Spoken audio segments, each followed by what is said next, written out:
Igbo n'otutu negharị anya na ihe nne na-adụkwana.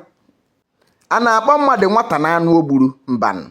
Nwanna asoro nya aka ka ịhụ na ijene ejeluru ka na-eje onu ndị Agụata listening event. Oko hey dimkpa binyi onye ka ọ tọdoro aka n'akpịrị. Onye wibe suche ihu mọrọ nyo. Ọkwa abụsị igwe na Aguluzigbo. O ji atọ wuye. Na kọrọ ya microphone gụnụ ka ọ bịara eme. Ya nke na-ekwu listening event ka nwa na jere atụ kwere onye amụkwanụ onye ka ya wu onye nwụrụ anwụ. Wetuzie ya iji egbu mmadụ dimkpa binyi n'obi ọjọọ. Hey dimkpa binyi n'obi ọjọọ. Oke ọkwara ya n'ikwu iso na-atọ ya ụtọ wuo ya. Dimkpa binyi iwu ọkụ nke ya egbogotere. Achọrọ m ịgwa unu na dimkpa binyi nwere mgba ya na-akpa aja ote na ọ na-asụ sutiribe ambulance march enye na ihe ọ ji achọ. Mana ọ nke agbụsị igwe ịgbara kpurukpuru ọ chọrọ ịgba dimkpa binyi. Ọ mafuga ya mbara dimkpa binyi. Dimkpa binyi nke ndị Ekwuluobia omegharị ya. Dimkpa binyi anyị na-ekene gị. Ọ hala ya nawara ibe na ole. Hala ya bawa. Dimkpa binyi sutuo ya bee. Agbụsị igwe nwoke jekwe na-ezuo ike. Ụlọ ọnwụ. Ọ were microphone kwuo aha ya aba. Ọ gbaliwa dimkpa binyi si onwe ha okoli ihe ọwụ. Ọ si ya nne ya ọ si ya Ekwuluobia ka ọwụ. Si ya nne na nyụ ahụ n'unu ike. Wee kpanye ya ọnụma. Dimkpa binyi efe ha azụ. Ọ bịawana. O so ya ọsọ onye ha obe. Ọ gbabaga n'ime. Ọ kwefuru ya. Dimkpa binyi o so ya ọsọ. Agbarata ya ka ọzụzụ sọrọ refri. Hey ịkwara nwata. Na nwanza luju ahụ ọzụzụ ji bịa ka ba nwa. Hey ọwọ ọnwụ na gị ya. Refri ya gbabatana. Onu ndị Agụata olejie. Aguluzigbo na ndị Ekwuluobia ibe ahụrụ sokwu ya. Ịnọ. Agbụsị igwe. Ọzọchie ya obu. Ịnọ. Agbụsị igwe. Ọzọchie ya obu. Ọ ibe o kere. Mmiri na-emara ka awụ ka. Ịnọ. Ọ n'udu mmiri ka anyị nọ. Ọta etene. Ejidene. Ndị ibe enu nta. Nwanza rijuru ahụ ọsụchi ibe bịa ka anwa. Kwara onye okwu na ụka dọrọ ya na-eko ha. Nke jele iko ha akwa evu dị ihe ọ na-achọ. Ọnụ ntu ka o ji evu na. Maka evu ji agbarịrị ya. Ọ gbagha ya na mpupere anya. Ọ gbaa ya n'ọnụ. O wee tụnye. Enyi ya nwaanyị. Eso nkwa ya emo.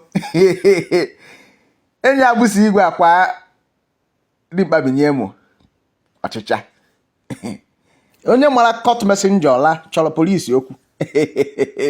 Ọsọ onye ha obe ka ha bịara. Ọgbabaga. Dimkpa binyi na-enweghị nke o ji anụtanye. Ya makakwu nke ọdụ ọkụkọ. Dimkpa binyi na agbụsị igwe na Aguluzigbo. Agbụsị igwe eji họrọ agba.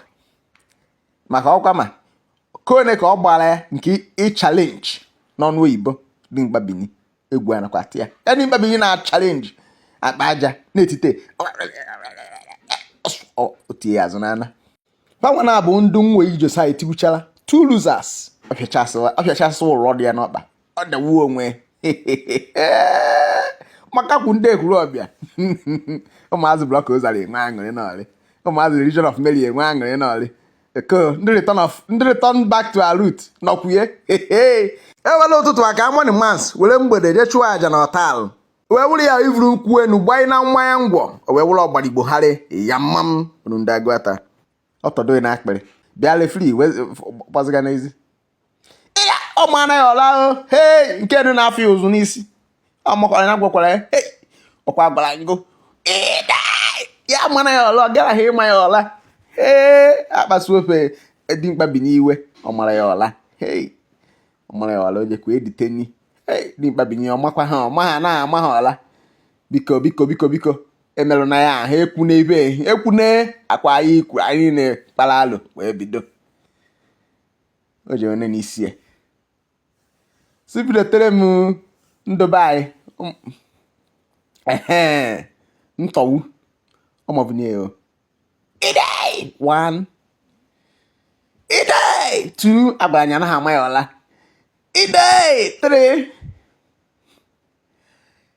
idei 4 hey Ekwuluobia sudu inu ndu jayo idei 5 hey osuchasịa ya ka aka oyibo hey osuchasịa ya ka aka oyibo kụwara ṅụọ mmiri o mee n'ahụ ka nchi edore na nke beni 1 2 3 okwu ebuo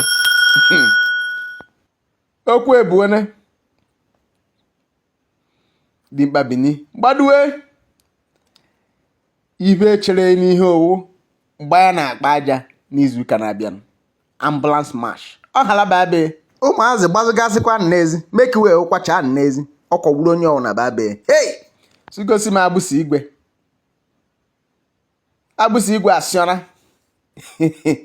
ọka na-atụ n'ume ọka dịka ọdụndụ okweti ya na oko agbaraja ka eji ebufie ndị agbaraja atụọna